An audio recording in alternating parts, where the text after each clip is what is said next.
Et bonjour à tous. Alors, aujourd'hui, toujours dans notre série de podcasts, vous avez compris avec l'arrière-plan que j'ai derrière moi, on va parler de l'Expo de Dijon.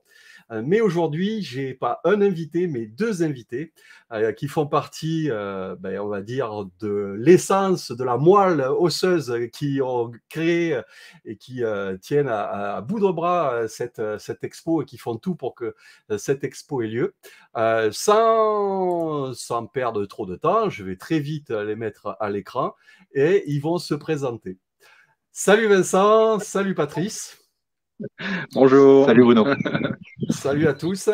Dans un premier temps, peut-être que voilà, on vous connaît pas. Ce qui serait peut-être bien, c'est que vous vous présentiez chacun votre tour. Et au fur et à mesure de ce podcast, on va discuter et on va discuter surtout de cette expo à Dijon. On va expliquer pourquoi c'est Dijon qui a repris ça. On va expliquer aussi exactement où est-ce qu'on en est par rapport à l'expo, qu'est-ce qu'il y aura lors de cette expo. On expliquera aussi des petits détails et puis on vous expliquera aussi les dernières infos on va dire plutôt les points techniques sur comment dire, présenter un arbre ou se mettre dans la boucle pour pouvoir être sélectionné et présenter un arbre lors de cette expo. Très vite, je vous laisse la parole. Vincent, Patrice, je vous laisse. Alors, chacun votre tour, s'il vous plaît, parce que sinon, ça va être Je vais compliqué. te donner. Ça va être compliqué pour ceux qui vont nous écouter. Chacun votre tour. Je vous mets un gros plat. Alors, ceux qui font que écouter, vous n'aurez pas la chance de voir ces deux charmants personnages, mais vous allez quand même entendre leur voix. Donc, je vous laisse vous présenter. Vincent, si tu veux démarrer, c'est parti. Je démarre. Alors, je m'appelle Vincent Testori. Je suis conseiller municipal à Dijon depuis 2020 et bonsaïka depuis environ 35 ans. J'ai eu mon premier arbre à 15 ans et je l'ai toujours. C'est un ficus banyan. Ah, tu me passes le relais comme ça. Oui, oui. Je me suis dit que c'était bien, tu Pas vois. de problème, Voilà. c'est abrupt, mais c'était pas bien. Donc moi, je suis Patrice Gauthier, donc je fais du bonsaï depuis un peu moins longtemps que Vincent, depuis 1995, au détour d'une tête de gondole dans un supermarché, comme beaucoup, je pense. Comme tout le monde, Et, ouais. Comme beaucoup de monde. et oui, c'est bon, il est mort. Je rassure ceux qui ont eu des échecs. Mais je m'en suis remis. Et donc, 25, 30 ans après, je suis toujours dedans. Donc, je peux dire que beaucoup me connaissent sous le pseudo de Lusso sur les forums français. Oui. Je suis président du Bonsaï Gaulois depuis 2019. Donc, pas si longtemps que ça, vu qu'on a été confiné quand même une bonne partie du temps. Mais voilà. D'accord. Pas grand-chose d'autre à dire. Belle présentation. Ce Bonsaï Club Gaulois, il existe depuis avant 2019 quand même. Ah oui, oui, oui. C'est presque je ne veux pas dire le premier, mais un des premiers clubs en France, puisqu'il a été créé en 84 ou 85 de mémoire. Donc, il s'appelle Bonsaï Gaulois. Donc, je vais donner la jeunesse du nom, parce qu'il a été créé juste à côté de Alice Sainte-Reine, le site présumé d'Alésia. Donc voilà l'explication du gaulois. Et puis c'était bien de mettre un peu en opposition le terme bonsaï qui fait penser à un exotisme de l'autre côté de la planète, avec le terme gaulois qui nous ancre bien, bien dans la terre. Très Donc c'était bien. plutôt rigolo. Puis finalement le terme est resté. Voilà. Super. Merci pour vos présentations. Alors, peut-être que très vite, on va, et c'est peut-être Vincent qui va prendre la parole maintenant, très vite, tu vas nous expliquer pourquoi, et d'ailleurs, comment ça se fait que Dijon s'est intéressé alors je vais mettre des guillemets ou des parenthèses, quelque part, a repris l'idée de refaire quelque part ce qui se faisait à Saulieu. On va être très précis et très rapide. On va dire les choses. On ne veut pas faire une copie conforme de Saulieu. On veut essayer de faire quelque chose de différent, mais qui ressemble à Saulieu. Vincent, je te laisse t'expliquer. Et pourquoi tu as pris à bras le corps cette idée-là? En fait, en 2020, Covid oblige, Fred Chenal, qui est le papa de l'expo de Saulieu, arrête, est obligé en fait de mettre un terme à l'expo qui était prévue et ne l'a pas réouverte ni en 2021 ni en 2022, ce qui fait que j'ai proposé assez rapidement, fin 2021, l'idée à mon collègue qui est en charge des parcs et jardins et des combes mariens de reprendre l'idée d'organiser une exposition bonsaï à Dijon en lui parlant de ce lieu puisqu'il connaissait pas. Et puis ça a cheminé parce que c'est jamais très rapide en fait hein, d'organiser des choses comme ça en fait au niveau d'une municipalité. D'autant plus que dans la municipalité, il n'y a que moi en fait qui fait du bonsaï, qui s'y intéressait. Personne d'autre n'était là-dedans. De fait, il a fallu convaincre, il a fallu trouver des adhésions. Bon, c'est très compliqué, t'en sais quelque chose toi-même, hein, Bruno. Ouais. Pour le coup, on arrive en 2022 et en 2022, Marien, qui de son côté a en charge la réfection du jardin japonais de Dijon, on a un petit jardin japonais qui va devenir très beau, me dit, bah tiens, j'ai appris au détour d'une conversation que le musée des Beaux-Arts de Dijon organise en octobre 2023 une exposition temporaire sur l'art oriental. Peut-être qu'on pourrait éventuellement, tout bien réfléchi, essayer d'organiser une grande semaine du Japon où on aurait différents événements qui se retrouvent en fait au sein de cette semaine. On avait aussi un événement manga qui existe depuis quelques années. Donc voilà, on se dit il y a un sujet peut-être là-dessus et on s'est calé en fait. Et ceux qui m'ont posé la question ont eu cette réponse-là. En fait, c'est pas qu'on a choisi une date pour venir télescoper tout le monde entre Albi et Paris. C'est juste en fait qu'on a eu cette opportunité, l'exposition du bonsaï aurait eu du mal à exister autrement en fait que l'intégrer dans la semaine du Japon. Et on s'est calé sur la date d'ouverture en fait de l'exposition de musée des Beaux-Arts qui sera un tout petit peu en amont de nous puisque nous on clôture la semaine donc ça sera aux alentours du 16-17 et on a pris cette opportunité pour pouvoir non pas reprendre, si on nous pose la question souvent, mais je l'ai déjà dit, non pas reprendre l'exposition de Saulieu. C'est l'exposition de Saulieu, c'est l'exposition de Fred. On Ouais, lui d'accord. laisse, ça Ouais. lui appartient. C'est pas, on va pas la reprendre. Mm. On, très très humblement, on va essayer de reprendre une exposition à Dijon parce qu'il y en a pas en fait dans le coin. Hein. Saulieu ayant disparu, il y avait un manque et il y a des bonsaïkas partout. Hein, quand on discute Oui. autour de nous, on en a pas mal. Donc il y a le club de Saint-Apo qui était en premier lieu très intéressé quand j'étais allé voir.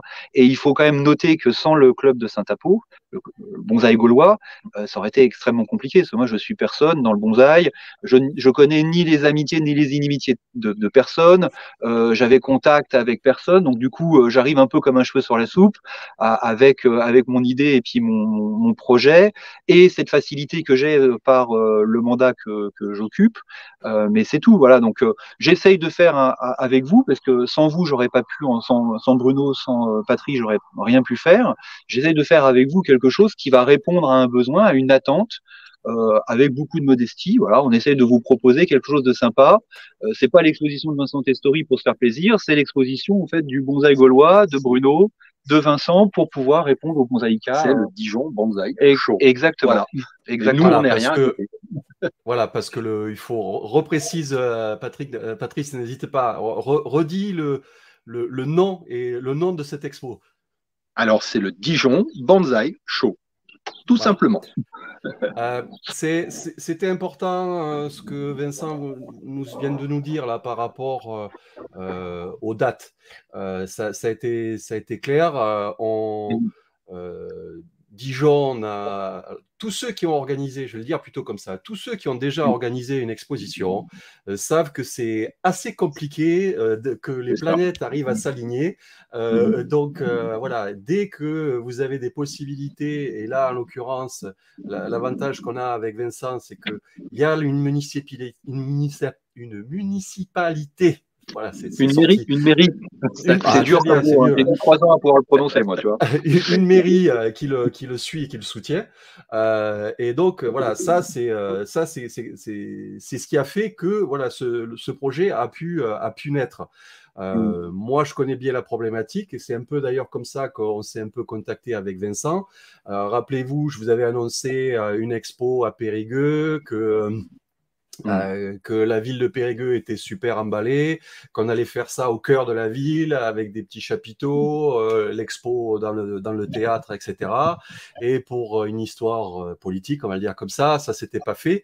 Et Vincent avait, tu m'avais dit à l'époque, tu avais saisi l'opportunité en disant à tes collègues du conseil municipal, il dit, attendez les gars, il y a Périgueux qui arrive, donc pourquoi Dijon n'y arriverait pas, quoi. Exactement. C'est comme ça que ça s'est passé parce que en réalité il y a autrement que de convaincre le maire, il y a à convaincre les services de pouvoir agir et nous aider à organiser, parce qu'en fait on leur prend du matériel, il a fallu trouver une salle. Alors ça c'est un vrai dilemme, hein. Trouver une salle qui permette à la fois de réunir au même endroit une exposition d'arbres, des professionnels, avec un emplacement qui est quand même sympa, avec un parking autour, avec un espace suffisamment grand pour pouvoir. Quasiment au centre-ville de Dijon. Ouais. Hein. Le centre-ville Ouais, est accessible à tous. allez, on est parti sur la salle. Décrivez-nous un peu cette salle. Alors c'est le Boulodrome de Dijon qu'on a réussi à trouver en lien avec les services et que je remercie les services des sports de la ville qui ont été super. Hein. Ils nous ont fait visiter différents endroits et on est tombé sur le Boulodrome qui fait peut-être 10 mètres de haut. C'est une espèce de sorte de dôme. Ça ressemble en fait à une sorte de cours de tennis en couvert. Vous savez, les bulles qu'on voit en fait en cours de tennis, mais beaucoup plus grand et en bois. Donc on a une belle hauteur sous plafond, on a 1800 mètres carrés d'espace, je crois, utile. Ouais. Un peu aux alentours de 2000, mais il y a la mezzanine et il y a la buvette à la mezzanine. C'est important d'avoir une buvette à la mezzanine, mais il n'y aura pas d'arbre sur la mezzanine. Et voilà, donc on avait un bel espace avec, c'est tout plat, il y avait rien à bouger. En fait, on avait des tribunes sur le côté pour pouvoir assister au match de pétanque. On s'en sait pas, on ne va pas les utiliser parce que là ça a été trop compliqué, mais ça a permis de dire ouais, au cas où on aurait une scène, un truc comme ça. Ça pourrait être un espace de repos pour les visiteurs. Oui, exactement. Oui. C'est vrai que des fois c'est long. Ça fait une zone où les gens pourront éventuellement se restaurer et s'asseoir, faire une pause. Et justement, comme dans toute expo, il y a une partie expo et il y a une partie, on va dire, professionnelle. Par rapport au stand des professionnels, où tu en es là, parce que d'après ce que j'ai compris, ça s'est rempli assez vite. Dis-moi où tu en es là. Et ouais, qui sont là? On a communiqué dès fin décembre, début janvier sur l'expo. Et assez rapidement, en fait, on a eu des gens qui sont venus taper à la porte pour dire ça m'intéresse. On a dû se retrouver à un moment donné à avoir 30 ou 40 demandes sur 25 stands de disponibles, donc il a fallu faire des choix. Les choix n'ont pas été faits au regard en fait de ce que vendent les gens. On a fait plutôt des choix pour avoir une exposition cohérente, pour ne pas avoir que des pépiniéristes et pas de tablettes ou pas assez de potiers ou trop de potiers. Voilà, donc là on a en gros un tiers sur ces 25 stands professionnels. On a un tiers de pépiniéristes, dont des grands noms, hein, des gens assez connus. On va pas les révéler, ils sont sur le site, hein, et ça vous invite à aller voir le site.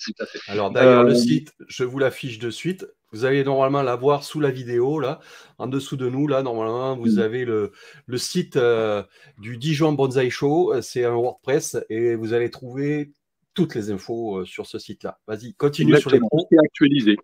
Ouais. Donc on a des potiers évidemment pour un tiers et le tiers restant se partage entre outils, substrats. Il y a la Sonofep en fait qui est un marchand qui est pas très loin en fait, qui est à la sortie de Dijon à Solon-la-Rue et qui fait des substrats assez sympas. Il vend en fait des choses déjà travaillées ou du brut hein, en sac, de la pumus, Pumis, Zolane, Akadama. Enfin, le club se fournit chez eux d'ailleurs. Ouais, il y a un truc qui s'appelle le MELT. une sorte d'écorce broyée, de pain broyé qui permet de rajouter un peu d'acidité dans les terreaux. C'est pas mal ce qu'il fait. Donc il sera là aussi. Et donc on aura des outils. On a Samouraï là qui est un Hollandais, je crois, qui vient. Voilà. Donc l'expo est devenue cohérente et n'importe qui viendrait les mains dans les poches peut repartir avec tout ce qu'il faut pour pouvoir cultiver un arbre. Et les poches vides. Ouais, Patrice. Et les poches vides. Et les poches vides. Ce qui est important de rajouter aussi, c'est qu'il y a la presse qui nous suit aussi, notamment Esprit Bonsaï, qui aura un stand également. Et qui remettra un prix. Et qui remettra un prix aussi. Et qui remettra un prix si on a prévu des prix. Ok. Donc il aura un stand juste à l'entrée, juste à côté du tien en fait, Bruno. Okay. Et puis il va, enfin c'est plutôt elle parce que c'est une dame qui va, Michel Corbillon, qui va voter pour les arbres. Il y a un prix en fait, esprit bonsaï. Elle l'a accepté. Elle l'a accepté, hein, elle a dit oui, j'essaierai d'en être digne. On essaiera tous d'être dignes de cette exposition. Il n'y a pas de voilà. Et puis on aura, alors je sais pas si je le dis maintenant, on a quand même l'ambassadeur du Japon qui va se déplacer. L'ambassadeur du Japon en France qui va se déplacer. Ça attend. Attends, parce que en fait, on va très rapidement parler, on va parler de la partie expo. Et il y a une petite surprise et il y a une petite originalité.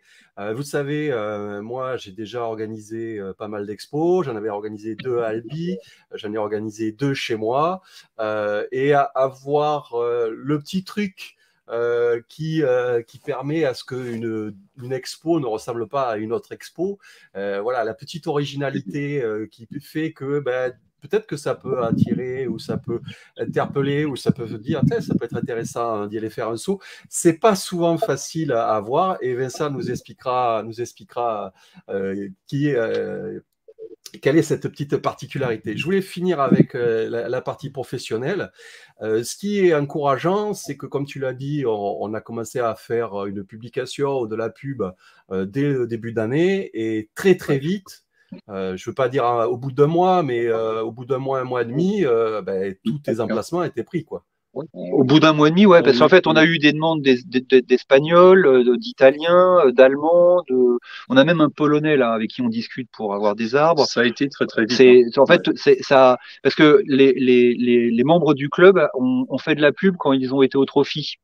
Donc à partir du Trophy, ça a été là l'emballement. Tout le monde a voulu en fait avoir un stand. Enfin tout le monde, tous ceux qui avaient la possibilité d'être présents le 21 et le 22 sur Dijon, octobre. Mais voilà, donc ça s'est fait comme ça. C'était pas le premier arrivé, premier servi, mais on a essayé d'avoir quelque chose de sympa en termes d'offres. Voilà. C'est quand même un bon signe.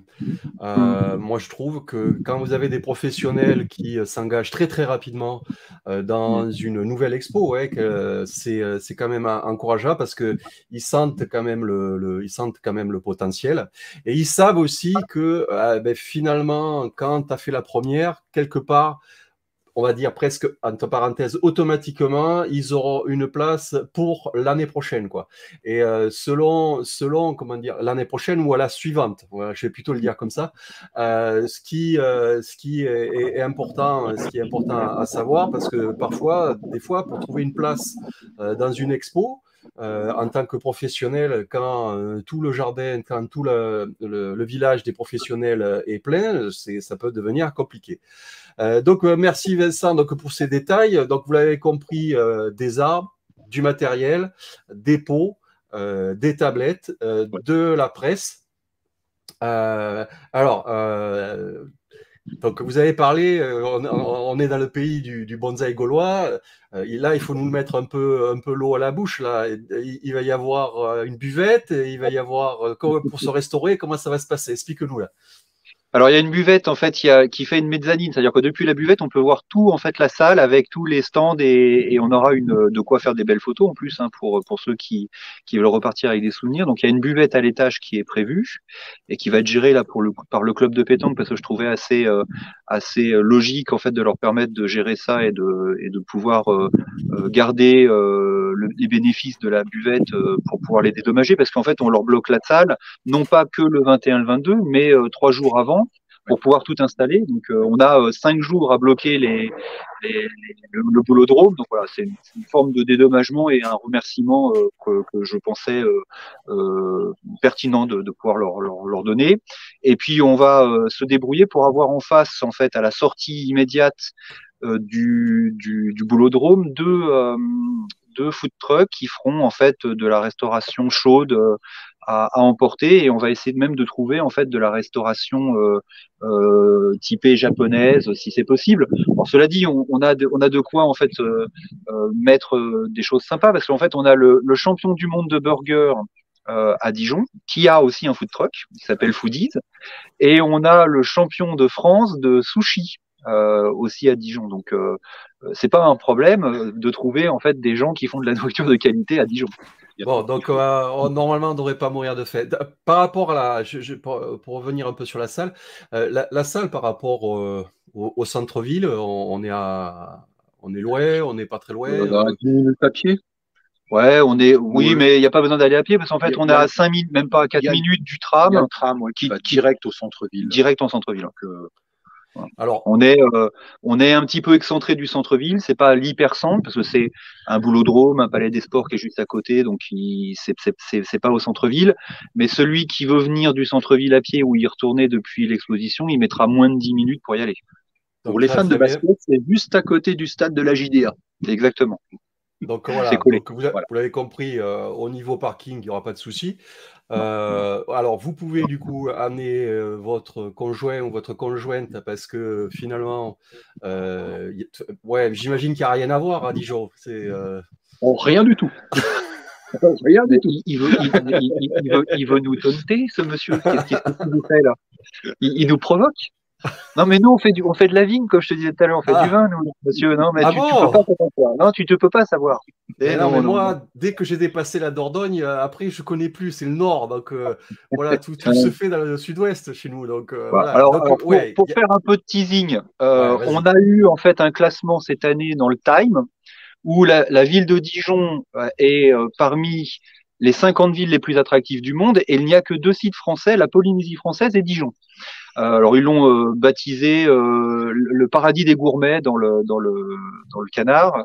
Mais bon, avoir sa place dans le Time comme 50 villes les plus attractives, c'est quand même sympa. On a une étoile verte du Michelin sur la Cité de la gastronomie et du vin qui a ouvert l'année dernière et qui fonctionne très très bien et que j'invite tout le monde à aller voir. Hein.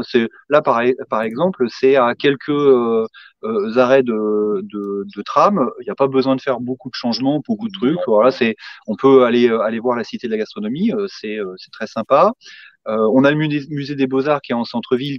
Tous les musées dijonnais sont gratuits. Donc, vous rentrez au musée des Beaux-Arts gratuitement. Vous donnez simplement votre adresse, enfin pas votre adresse, votre code postal et vous rentrez gratuitement dans tous les musées. Et puis il y a plein de restos sympas qui sont autour. On a des chefs étoilés, dont un chef étoilé japonais à Dijon.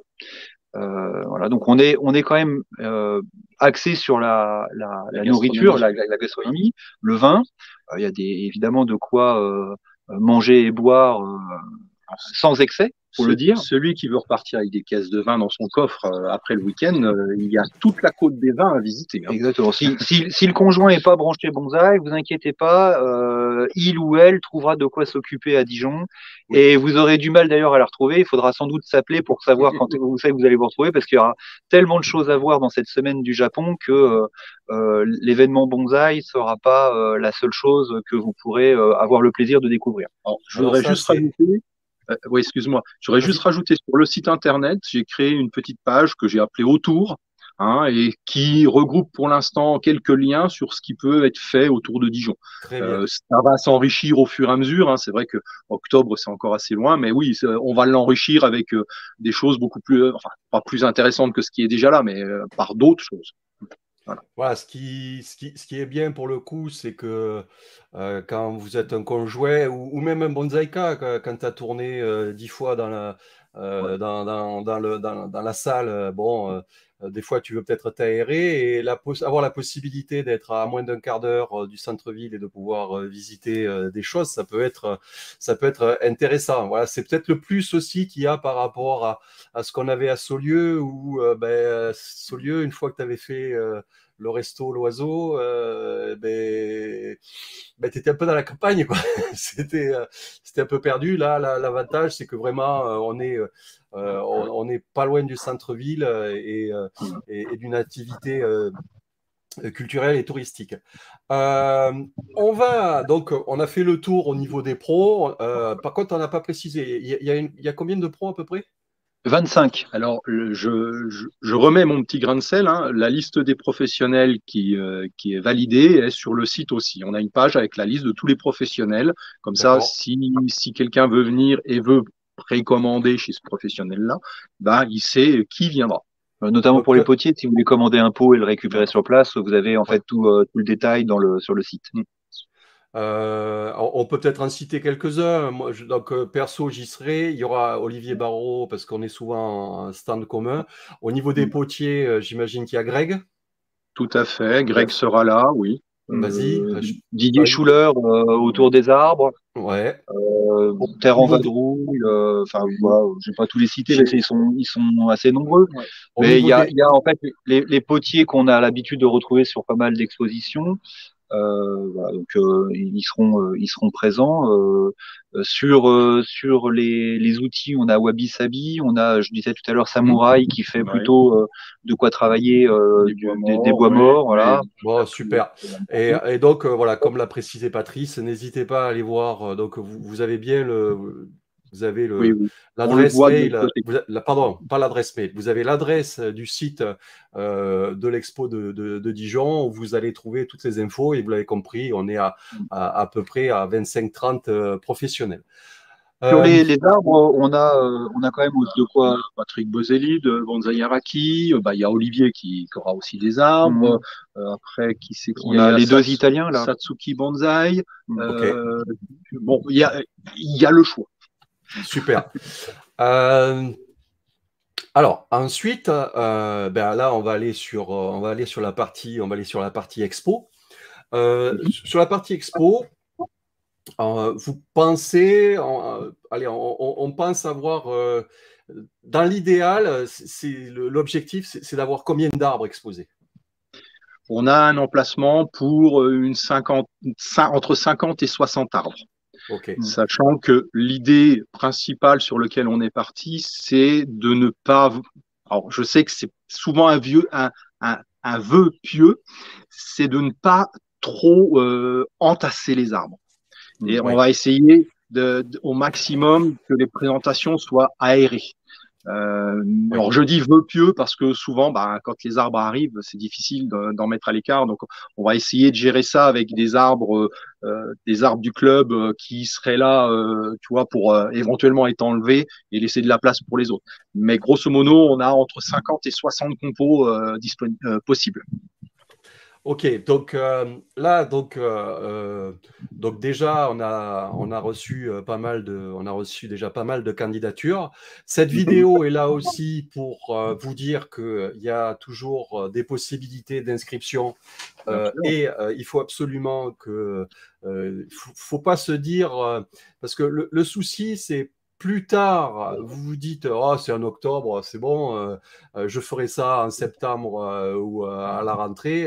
Là, septembre, c'est trop tard. Parce que si Tout vous à fait. voulez une exposition, quand vous organisez une exposition, il vous faut tous vos arbres sélectionnés pour pouvoir organiser votre exposition. C'est pas le premier arbre qui a été inscrit, il est à la première place et ainsi de suite. Non, non, non. Il faut qu'il y ait quand même une harmonie dans l'expo. C'est exactement ça. Voilà. Et ça, c'est un travail de fond et c'est un travail assez lourd. Et c'est pour ça que c'est maintenant. maintenant, messieurs, mesdames, qu'il faut vous inscrire. Et pour ça, je crois que Patrice, est-ce que je peux l'afficher, cette boîte mail? Oh, tu peux, oui, il n'y a pas de souci. Hein. Elle est aussi sur le site. Hein. Voilà, en fait, cette adresse mail, parce qu'en fait, vous avez as créé une fiche d'inscription. Oui. Peut-être que le plus important, c'est de passer par le site, récupérer la fiche d'inscription et après, cette fiche d'inscription est envoyée à cette adresse mail, c'est ça? Exactement, parce que la fiche, en fait, elle permet d'avoir la dimension de l'arbre pour pouvoir savoir comment on va l'insérer dans l'exposition. Parce qu'en fait, si on a que des arbres de grande taille côte à côte, ça va pas le faire. Si on a que des petits côte à côte, ça va pas le faire non plus. Il faut qu'on soit en capacité, en fait, de pouvoir les positionner et de s'assurer, en fait, qu'on les met en valeur. Parce que à un moment donné, si on manque de place, il faut qu'on soit en capacité de peut-être de réimaginer les stands, les linéaires. Et ça, on va pas le faire au mois d'octobre. On va pas le faire au mois d'octobre. On va le faire en fait pendant l'été, parce que là, on est en train de construire, en réfléchir à construire en fait l'espace d'exposition, parce qu'il faut tout faire de ses mains. Hein. On va acheter le tissu, le bois et en faire les cadres. On va tout monter. C'est pour ça qu'on a besoin d'avoir les arbres. On s'était donné jusqu'au 17 juin, je crois. Oui, jusqu'à mi-juin, mais finalement on va l'étendre. On va se donner jusqu'à mi-juillet, fin juillet. Je dirais qu'on peut pousser jusqu'à mi-août. Après, c'est une date butoir parce qu'il faut quand même donner une date butoir pour éviter les débordements. Mais effectivement, si quelqu'un nous propose une pièce exceptionnelle en début septembre, on s'arrangera. Mais l'idée, c'est quand même qu'on ait une visu des arbres qu'on peut sélectionner et comment on peut les mettre en scène pour que tout soit le plus harmonieux possible. Hein. Alors, effectivement, de toute façon, il y aura toujours des impératifs, il y aura toujours des problèmes de dernière minute, mais ça, ce sera à nous de gérer. J'ai en mémoire une vidéo sur YouTube que Danny Hughes avait fait suite au Trophy, où il expliquait comment il sélectionnait les arbres et comment il les mettait en scène, et c'était suffisamment instructif. Et bon, ça colle un peu avec l'expérience qu'on a. Hein. Moi, j'étais au Trophy le vendredi pour apporter des arbres, donc moi j'ai pu faire le tour. Et quand je suis arrivé le samedi matin, finalement, il y avait beaucoup d'arbres qui avaient changé de place et à raison, hein, parce que fallait les mettre en valeur de façon différente. Donc voilà, la sélection est en cours. Donc n'hésitez pas à envoyer des arbres. Hein. Ça, voilà, oui, donc vous l'avez compris, c'est quelque chose d'important pour pouvoir bien organiser l'expo. Oui. Attendez, je suis plus à la caméra, me voilà. Alors après, on sait, et tous ceux qui, pareil, encore une fois, tous ceux qui ont déjà organisé une expo savent pertinemment que et voilà, il y a ce qui a été inscrit, il y a ce qui, qui a été prévu, mais il y a toujours des petits accidents ou des petits contretemps. Donc ça, voilà, plus tôt c'est organisé, mieux c'est anticipé, moins après la chose est à gérer dans l'urgence. Alors, et puis ça nous rassurera parce que si on a que 30 arbres à sélectionner et qu'à un moment donné on a un couac sur les arbres qu'on a sélectionnés, c'est plus rassurant d'en avoir 60 ou 70 dans la poche que d'en avoir 30. Voilà. Aujourd'hui, on a une quarantaine d'arbres qui nous ont été proposés. On aimerait bien partir de 70 pour pouvoir faire une sélection. Hein. Ça arrive tous les jours. Et je veux quand même dire aux gens qui nous écoutent que c'est pas parce qu'on a un nom en fait qu'on a des beaux arbres. C'est pas parce qu'on n'en a pas qu'on n'en a pas des beaux. Il faut en fait se dire, j'ai un arbre que j'ai envie de présenter. Voilà, je travaille depuis quelques années. Aujourd'hui, il est arrivé à maturité, je peux sans doute le proposer. Qu'il soit pas retenu, c'est pas vraiment un problème. C'est pas que votre arbre n'est pas beau, c'est qu'on essaiera d'avoir, là encore une fois, comme on l'a fait sur les professionnels, une certaine cohérence entre les arbres. Ça sert à rien de mettre un arbre en fait qui est moins intéressant entre 3, 4, 5 arbres qui sont magnifiques, parce que ça va pas le mettre en valeur votre arbre. Mais par contre, si votre arbre est un arbre de qualité, ça nous intéresse évidemment. Et ne vous limitez pas, envoyez plutôt si vous n'essayez pas, vous avez déjà échoué. Si par contre vous nous envoyez une photo et qu'on se dit il est quand même super cet arbre, il a de fortes chances d'être retenu. Hein. Donc j'invite tout le monde, tous ceux qui nous écoutent, à proposer des arbres. Ne vous limitez pas. Inscrivez-vous et vous n'êtes pas obligé non plus d'inscrire un arbre. Vous pouvez en inscrire 2 ou 3. Voilà, plus vous inscrivez d'arbres, plus vous avez de chances d'en avoir un de sélectionné. Pendant que vous discutiez, donc j'ai fait un saut, je suis allé sur le site internet. Donc voilà, quand vous arrivez, vous avez un petit page, je ne sais pas pourquoi je ne l'ai pas en entier, mais bon, c'est pas grave. Donc c'est un menu déroulant où vous avez, alors je ne sais pas si vous voyez, vous la voyez ma souris bouger, ouais. Oui, on la voit. Donc accueil, programme, exposé, donc voilà. Donc on parlait tout à l'heure des professionnels. Vous avez la liste de tous les professionnels ici. Il a fait un sacré boulot parce qu'il est allé chercher tous les logos de tout le monde. Donc voilà. Si vous tapez, alors le programme, on va en parler après. On parlait par rapport à la sélection des arbres. Donc vous cliquez sur l'exposé. Donc là, vous avez cette fameuse fiche que vous devez imprimer pour la remplir, pour pouvoir l'envoyer. Donc, comme toujours, voilà, il y a le nom du propriétaire, nom, prénom, son portable, son courrier, la variété, à mettre 3 photos. Alors, les gars, les photos, parce que ça, il faut absolument le préciser et le signifier. Quand vous faites un arbre, quand vous prenez en photo un arbre pour le proposer à la sélection, il faut absolument qu'il soit en condition d'expo, avec un fond et pas avec, le photographiez pas dans votre jardin. Il faut absolument un fond parce que sinon on voit rien. Donc le fond c'est absolument nécessaire. Faites des photos, donc je répète, conditions d'expo. Alors, s'il n'y a pas la tablette, c'est pas grave. Mais idéalement, ça serait bien qu'elle y soit, quoi. Donc, dans les conditions d'expo, vous avez le style, la provenance, donc forcément les dimensions, le nom du potier, le nom de les dimensions aussi du pot. Pareil, ils sont allés jusqu'au fabricant de la tablette. Une info qu'on n'a pas souvent dans les expos, je vous signale. Et oui, ce qui permet de mettre en avant aussi le travail du potier et le travail du menuisier, parce que ils permettent de mettre en valeur les arbres et en fait on les nomme jamais. Donc là, pour le coup, ce qu'on voudrait, c'est avoir une petite fiche en fait à côté de l'arbre qui permet à la fois de repérer qui est propriétaire de l'arbre et quel est l'arbre qu'on nous présente, mais également en fait comment il a été mis en valeur dans le pot et qui en est en fait l'auteur, et ainsi que la tablette. Ça nous a paru normal en fait de mettre tout le travail qui permet de mettre en avant, de valoriser un arbre, de pouvoir en parler, de le mettre en avant. Alors, je précise juste, parce que je le sais par expérience, que toutes les infos ne sont pas forcément renseignées dans la fiche. Bien sûr. S'il en manque, je dirais c'est pas non plus grave. Par contre, les infos c'est essentiellement la taille de l'arbre. Voilà, tu vois, tu comprends où là on vient. Parce que là, voilà, ça nous donne des indications sur comment on va pouvoir mettre en scène avec les autres arbres. Exactement. Parce que la taille d'un arbre, moi je le vois avec mes vidéos, chaque fois que les gens voient mes arbres, ils disent ouais, je le voyais beaucoup plus petit que ça.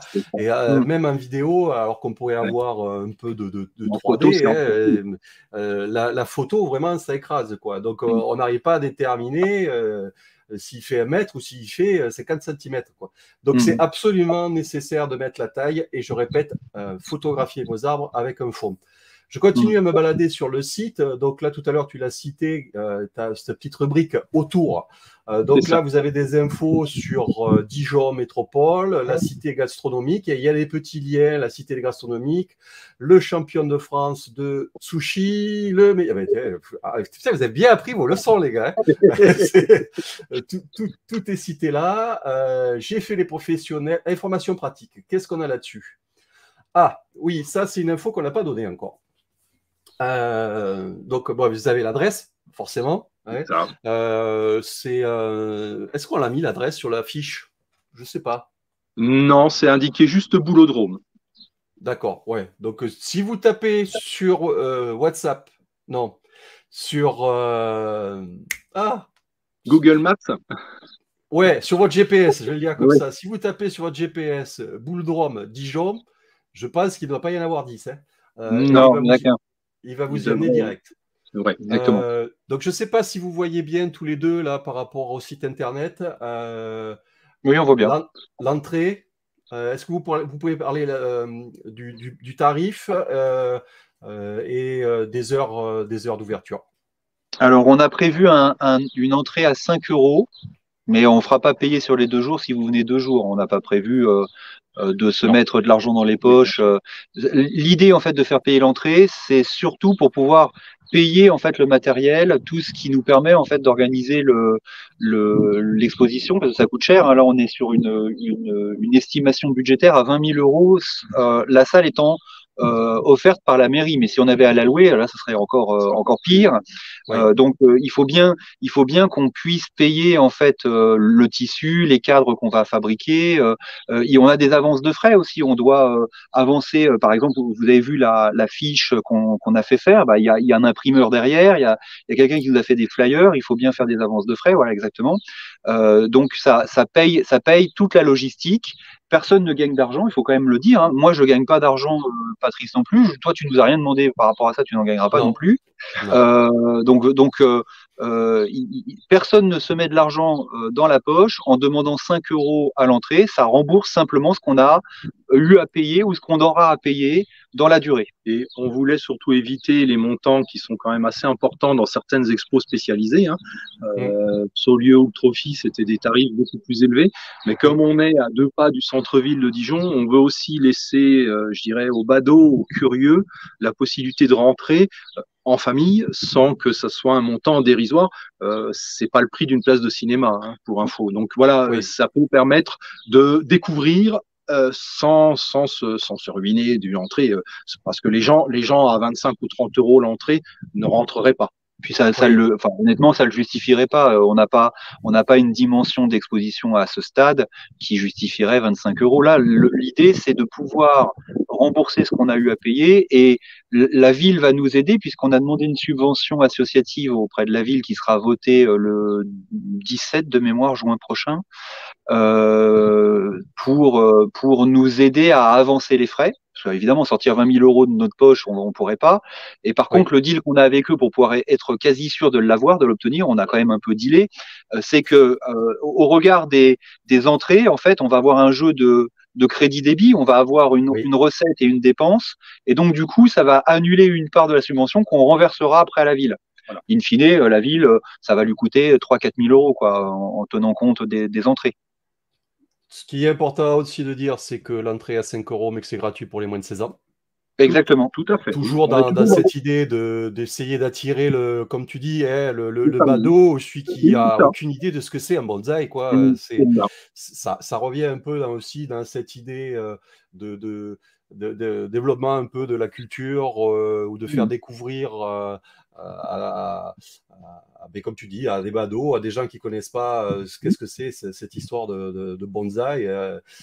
C'est pas que le truc qu'on trouve chez Ikea à côté des meubles, c'est quand même autre chose.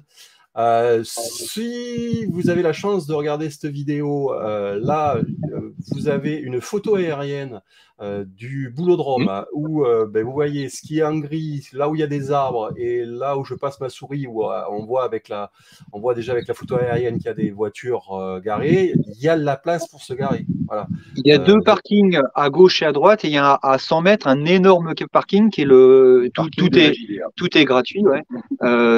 C'était dans le parking, en fait, les parkings du parc des sports.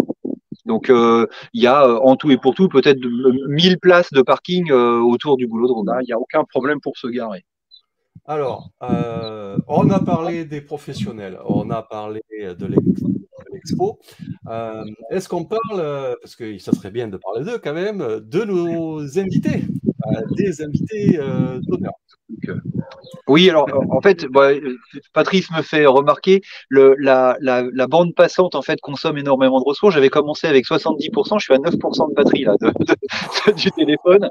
Donc ça consomme énormément donc il faut qu'on en parle rapidement. Oui, il y a un jumelage, en fait un partenariat qui est en train de se créer avec la préfecture de Kumamoto, et le service relations internationales a trouvé un pépiniériste japonais qui viendra donc pour l'expo, qui s'appelle Isao Tokunaga. Voilà, le voilà. Exactement. Et évidemment, il jugera les arbres. Il jugera les arbres, mais il y a pas que lui. On a aussi JP Polman, qui est bien connu sur la scène européenne, qui nous fera le plaisir d'être notre invité, de nous apporter des arbres. Quand je suis allé en Belgique, à Genk, j'ai fait quelques petites vidéos et je vous montrerai déjà le jardin. Il vaut le coup d'œil. Je vous montrerai déjà le jardin de Jean-Paul qui est... et je ne parle pas que du jardin, là où il y a les bonsaïs, du jardin japonais, hein, on peut le dire comme ça, qui est vraiment superbe. Lui, il te dit, bon, il n'est pas tout à fait prêt. Je suis désolé, moi, quand vous voyez ce jardin-là, j'aimerais bien avoir le même chez moi. C'est clair. Il a une pelouse, on dirait un golf. Chez moi, c'est plutôt prêt à vache. Mais bon, enfin bref. Donc, vous verrez ces arbres. Et surtout, ce que je voulais dire par rapport à Jean-Paul, ce qui est important, Jean-Paul, quelque part, nous fait une fleur, on va le dire comme ça, d'être invité, de venir en tant qu'invité à Dijon, parce que c'est la personne qui a tendance à de moins en moins se montrer et de moins en moins à se déplacer et à déplacer ses arbres en expo. Tu ne me contrediras pas, Patrice, sur ce point-là. Non, c'est vrai. C'est bien ça, hein? Oui.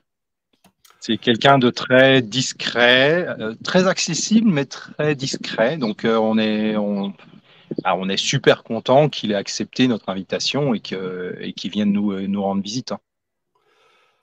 Donc voilà, on a parlé rapidement de notre invité japonais. Donc c'est toujours intéressant. Ça aussi, c'est une discussion qu'on avait eue avec Vincent, un invité japonais. Bon, ben voilà, si on vous avait dit Koji vient, Koji, tout le monde le connaît. Là, l'intérêt d'avoir... alors, je doute pas que certains Français connaissent ce japonais, mais c'était quand même bien d'avoir une figure pas forcément connue au Japon. Est-ce que tu peux nous expliquer, Vincent, comment il est devenu un des invités?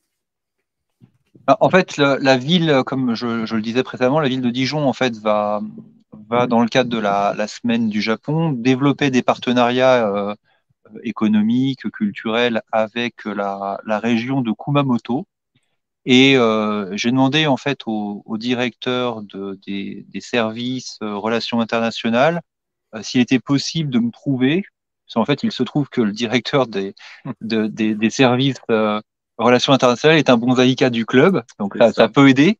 Et ben, je lui ai demandé en fait si on pouvait se trouver un japonais qui viendrait en même temps que la délégation de Kumamoto participer à cette exposition, et il a fait ses recherches. Alors il parle japonais parce qu'il était anciennement un attaché culturel de l'ambassade de France au Japon, donc ça aide. Et il nous a trouvé en fait Isao Tokunaga, qui est de Kumamoto, de la préfecture de Kumamoto, Kyushu. Enfin voilà, pour ceux qui ne situent pas, on a Hiroshima, Kyushu, Kumamoto entre les deux. Et qui a accepté, donc on l'a contacté évidemment, et qui a accepté de venir avec plaisir, et qui a accepté de participer à cette exposition bonsaï. Donc il a été prévu de le faire venir avec la délégation. Donc nous, on n'a pas, ce qui est bien, c'est qu'on n'a pas à payer son déplacement. C'est ça, c'est pas sur notre budget. Exactement. Voilà, donc d'où l'intérêt de profiter en fait de cette semaine du Japon, parce que ça permet en fait de faire venir des gens qu'on n'aurait pas pu faire venir, on n'aurait pas eu les moyens de les faire venir autrement, quoi. Donc là, quand vous allez sur le site, vous avez encore l'adresse en bandeau dessous. Patrice a mis des liens YouTube où on voit finalement on voit son jardin là. Oui, c'est quelqu'un qui n'est pas très connu, hein, parce que c'est vrai que sur YouTube, il y a certains maîtres japonais qui ont énormément de vidéos, mais lui, je ne vais pas dire que je l'ai ramé un petit peu, mais c'est vrai que j'en ai trouvé, et j'ai trouvé ces deux-là qui étaient quand même... Enfin, moi, j'ai fait wow, hein, quand j'ai vu les vidéos, je me suis dit, bon, c'est quelqu'un qui tient bien la route quand même, hein. Donc, ça peut être vraiment très intéressant de le voir et de le côtoyer pendant 2 jours.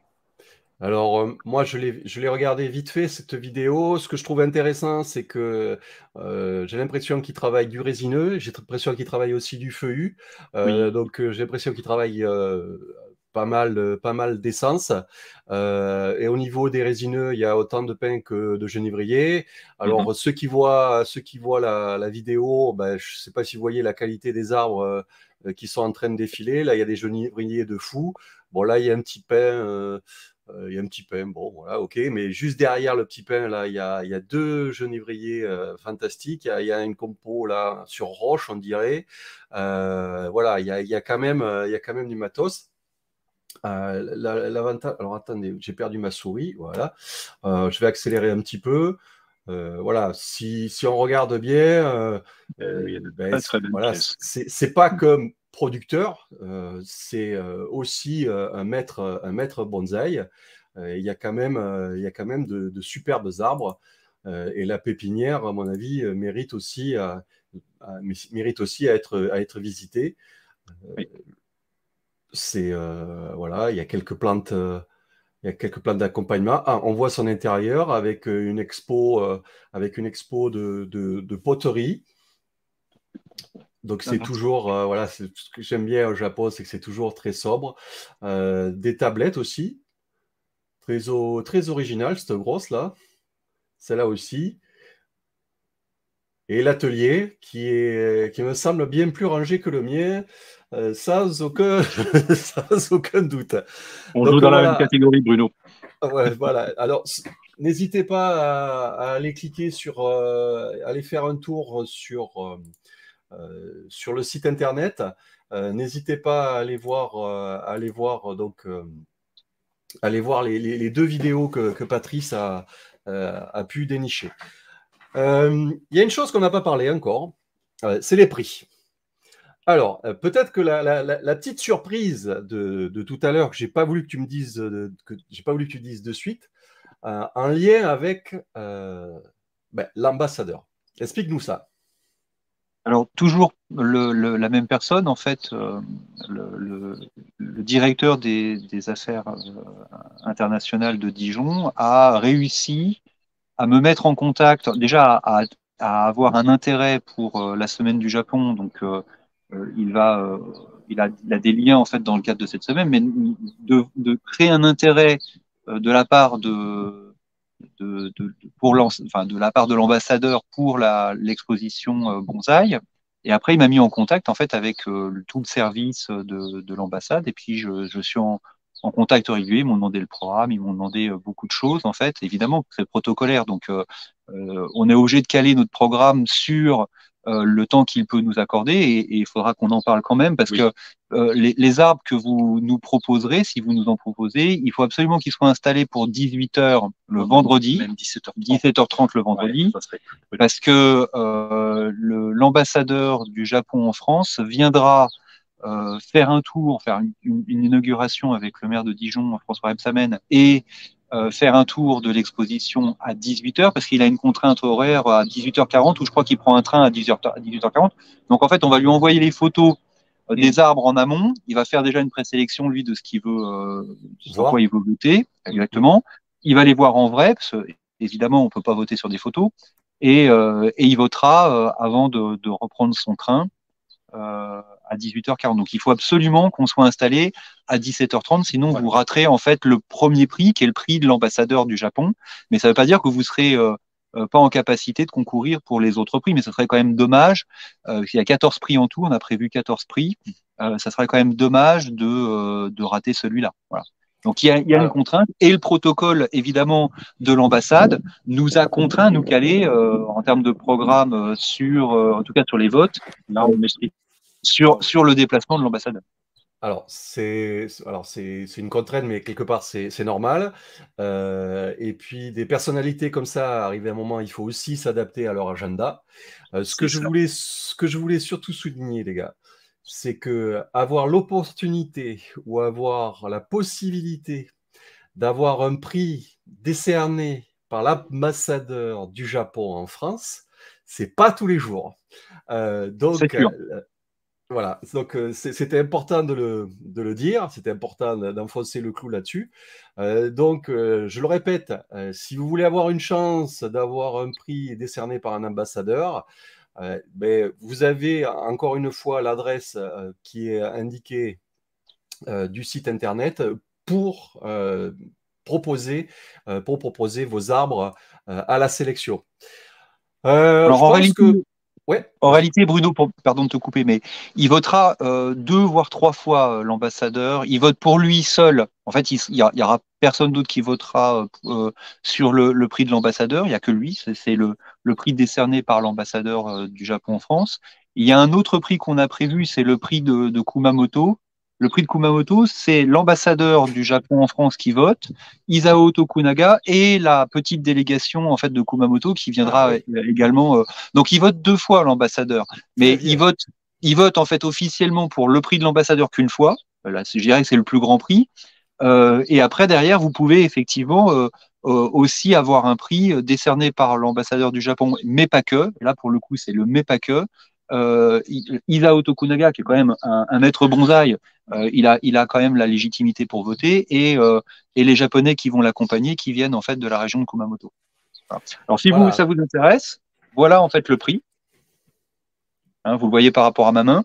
Alors attends, bouge pas, que je te mette en solo pour qu'on le voie bien. Alors, voilà. Vas-y, décris-le s'il te plaît pour ceux qui font que écouter le podcast. Faut peut-être expliquer un petit peu parce qu'il a un lien historique avec Dijon. Hein. L'animal emblématique de Dijon, c'est une chouette. C'est une chouette parce qu'en fait, il y a une sculpture de chouette sur la cathédrale de Dijon et que l'idée pour les Dijonnais, c'est que toucher la chouette leur porterait bonheur. Bon. Donc, alors en fait, voilà, comment dire, c'est un artisan qui un jour s'est lâché en sculptant une pierre sur la cathédrale et puis voilà, c'est devenu fort probable. Toujours est-il que la chouette, c'est l'emblème dijonnais. Exactement. Donc, on est parti sur une chouette. Donc, je te laisse finir. Alors, il se trouve dans mes connaissances, j'en ai pas tant que ça, mais j'en ai quand même un petit peu du fait de mon mandat. J'ai un sculpteur animalier, Emmanuel Kochberg, qui a accepté très gentiment en fait de nous faire rien que pour nous une chouette spécifique à l'exposition. Donc on lui a commandé en fait 14 pièces, enfin 15 en réalité, puisque la 15e pièce sera remise pour remerciement. Voilà, donc vous avez en fait la chouette de Dijon. C'est un prototype pour l'instant. C'est un prototype, mais vous voyez, en fait, on lui a demandé, ça c'est spécifique pour nous, en fait, elle se transforme en arbre en bas, là, et la chouette existait, il en a décliné dans toutes les formes possibles. Enfin, voilà, il a cette chouette qu'il décline, mais la chouette, en fait, qui se transforme en arbre, est spécialement conçue pour l'exposition. Elle va être éditée à 100 exemplaires et numérotée. Donc, en fait, les gens qui seront primés, les 14 lauréats, repartiront avec une œuvre d'art. C'est une vraie œuvre d'art qui est signée par l'artiste et numérotée. Alors, ça aussi, c'est une particularité, parce que d'habitude, avoir un prix, c'est un petit objet qui, finalement, a que la valeur qu'on lui donne par rapport au prix. Là, le petit plus, c'est que c'est créé par un artiste, comme Vincent vous l'a expliqué, avec... potentiellement, plus la cote de l'artiste va monter, plus la cote de ses œuvres va monter. Et ça aussi, les gars, c'est pas tous les jours. Il se peut que cette petite statuette monte à 10 000 euros dans 20 ans, qui sait. Donc, c'est un prix et en même temps, c'est une œuvre d'art et il faut la considérer comme telle. Super. Donc, encore une fois, je vous affiche l'affiche. Voilà. Donc, le truc, on a beaucoup parlé. Le truc qu'on n'a pas redit, c'est la date. La date, oui. Les gars, c'est quand la date? 21-22 octobre 2023. Et la semaine du Japon, c'est du 15 au 22. Je commence le lundi et on clôture, nous, avec notre exposition bonsaï la semaine, jusqu'au dimanche 22, et on n'a pas donné les horaires. On a prévu d'ouvrir à 10h le samedi matin, parce que s'il y a encore des trucs qui sont pas calés, il faut pas qu'on ouvre trop tôt, parce que sinon on sera pas prêt. Donc on va ouvrir à 10h. On fermera aux alentours de 19h. Enfin, en réalité, dès lors qu'il n'y a plus personne, on va pas les laisser dans la salle, puis on va pas les sortir avec un coup de pied dans les fesses. Voilà, on annoncera que la salle va commencer à fermer aux alentours de 18h30. On va laisser gentiment les gens se diriger vers la sortie et on fermera à 19h.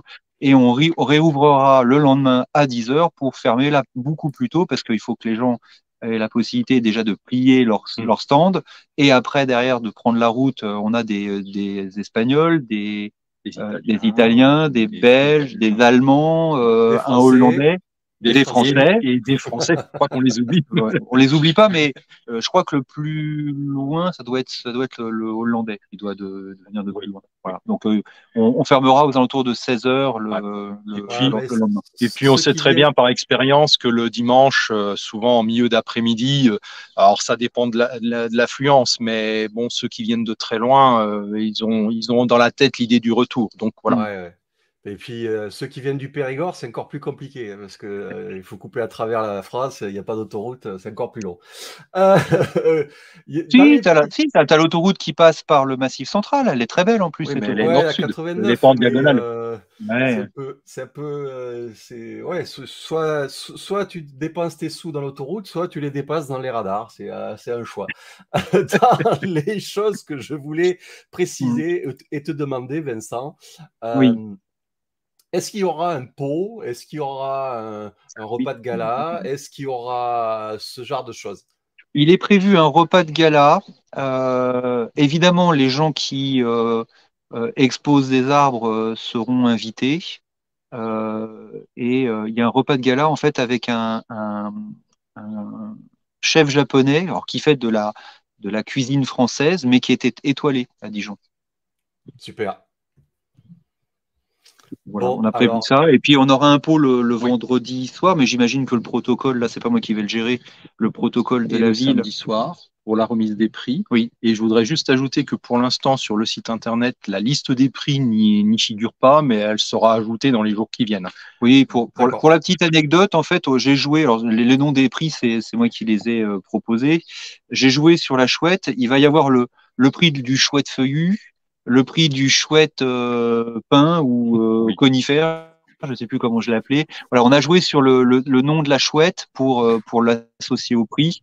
Au-delà des 5 premiers prix qui sont des prix qui n'ont pas de lien avec la chouette dans le nom. Mais tous les autres, en fait, sont dans la même veine.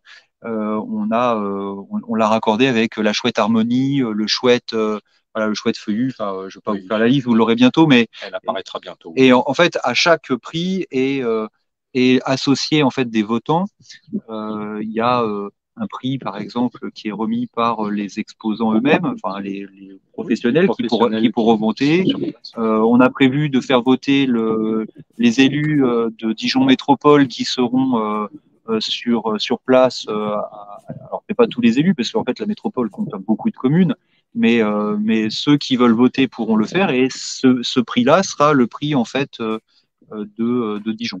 Voilà. Il y aura un prix en fait de la ville de Dijon, et il y a un prix aussi, parce qu'il faut marquer le coup, c'est la première du Bonsaï Show, du Dijon Bonsaï Show 2023. Alors il en existera qu'un seul, parce que dès en fait la prochaine fois, ça sera plus la même date. Donc celui qui aura le prix du Dijon Bonsaï Show 2023 aura le prix de la première exposition. Il n'y en aura pas d'autre. Ça sera la première, ça sera celle-là. Super. Alors, je reviens sur le site internet. Pour toute information, vous avez une rubrique Contact où vous pouvez inscrire votre nom et votre mail et insérer votre message. Vous avez compris que la démarche pour pouvoir exposer et pour pouvoir présenter un arbre, vous avez toutes les infos, vous allez les trouver donc, sur le site internet. Je remercie d'avance Vincent, le bonsaï gaulois et toute l'équipe pour la confiance qu'ils m'ont fait pour faire la promotion, de cet événement. Je remercie aussi Vincent d'avoir précisé que moi, je le fais sans rémunération. L'idée et je tiens à ça, c'est de faire la promotion, du bonsaï et on en a souvent discuté avec Vincent, le fait qu'on n'est plus Saulieu et qu'on n'est plus vraiment un événement de cette qualité où finalement tout le monde peut exposer, que vous soyez adhérent à la Fédération française, que vous ne soyez pas adhérent de la Fédération française, que vous soyez belge, italien, espagnol, vous pouvez venir exposer à cette expo. Et ce côté expo, on va dire, européenne, voire peut-être plus tard internationale, ce qui est déjà le cas, puisque avec les invités qu'on a, c'est une expo internationale. Je trouve voilà, cette démarche était super intéressante. Et alors, je vais vous donner le dernier mot. Ce qu'il faut retenir, c'est que l'expo à Dijon, ça sera une chouette expo. Voilà, c'est pour rebondir sur la garde, votre, elle est bien celle-là. sur votre emblème de Dijon. Je vais vous laisser la parole et je pense qu'on va terminer la vidéo là-dessus.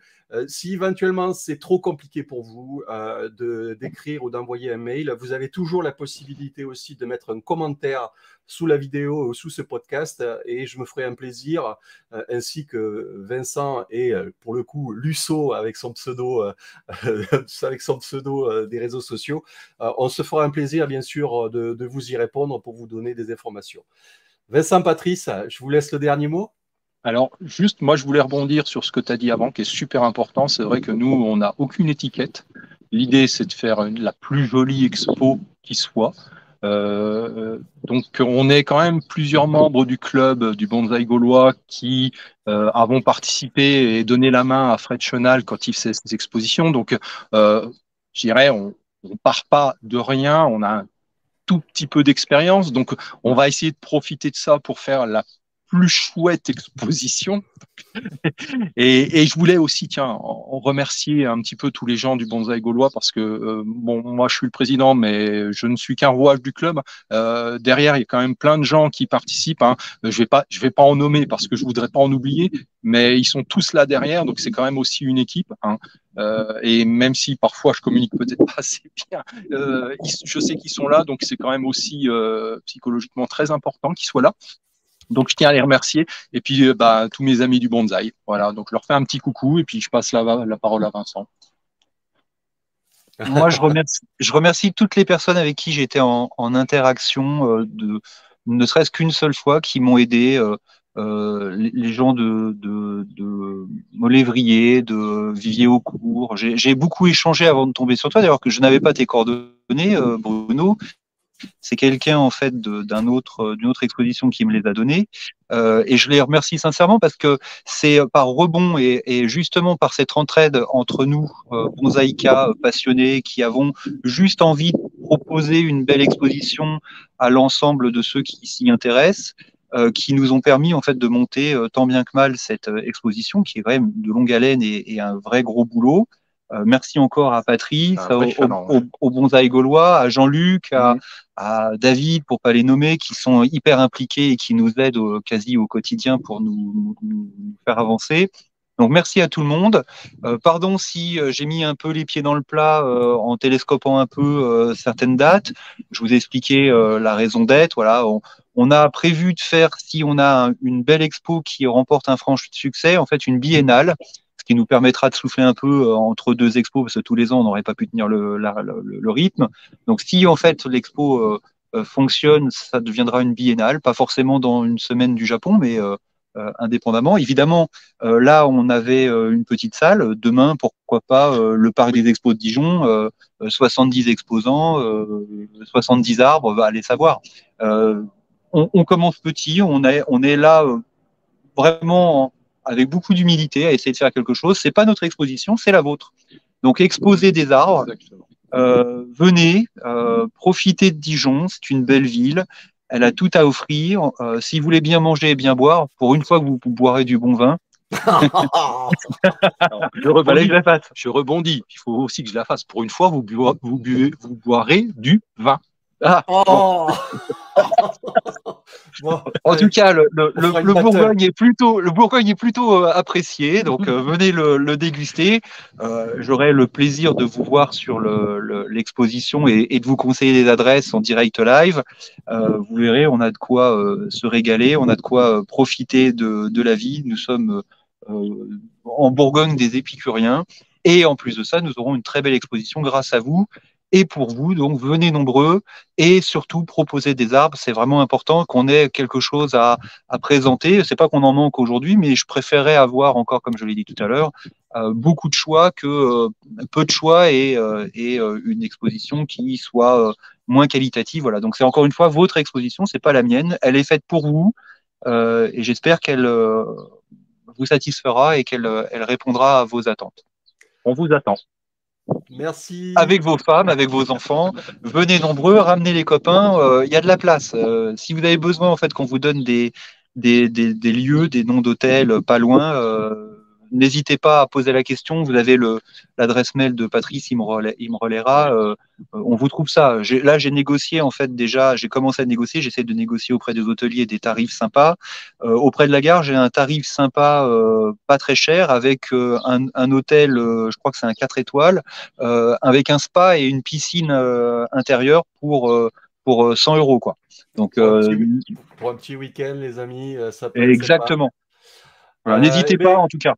Eh ben, écoutez, super. Je pense qu'on se refera une petite visio, un petit podcast. Peut-être, si on a la possibilité, mes deux compères nous feront peut-être quelques photos pour qu'on vous montre vraiment à quoi ressemble le boulodrome. Parce que là, vous avez une photo satellite. Bon, c'est une photo satellite, quoi. Tout le monde peut la voir. Mais peut-être que, voilà, avec des photos et des photos qu'on commentera, vous imaginerez peut-être l'endroit plus facilement. Cette expo, surtout ce qu'il faut que vous reteniez, cette expo, c'est la première. Il y aura certainement des défauts, mais c'est la première. Elle a le mérite d'exister et ça nous encouragera à faire les secondes. Vincent, Patrice, merci. On se dit à bientôt. À très vite. Là, je vois que c'est le nord chez vous déjà pour moi et je vois qu'il fait beau. Donc, profitez du soleil. Ça, c'est le retour de bâton du vin, ça. Oui. Non, mais prends à l'appui, on vous fera déguster. On t'ouvrira une bouteille, t'inquiète pas. Ouais, j'amènerai le foie gras parce que je pense que vous n'êtes pas champion. Il faut comparer. Moi, je pense qu'il faut goûter et comparer. Il y a pas de débat. On a le pain d'épices pour aller avec, c'est ça. On se dit à la prochaine. Merci Alors, à à vous bientôt. tous de nous avoir écoutés. Ciao, ciao. Ciao.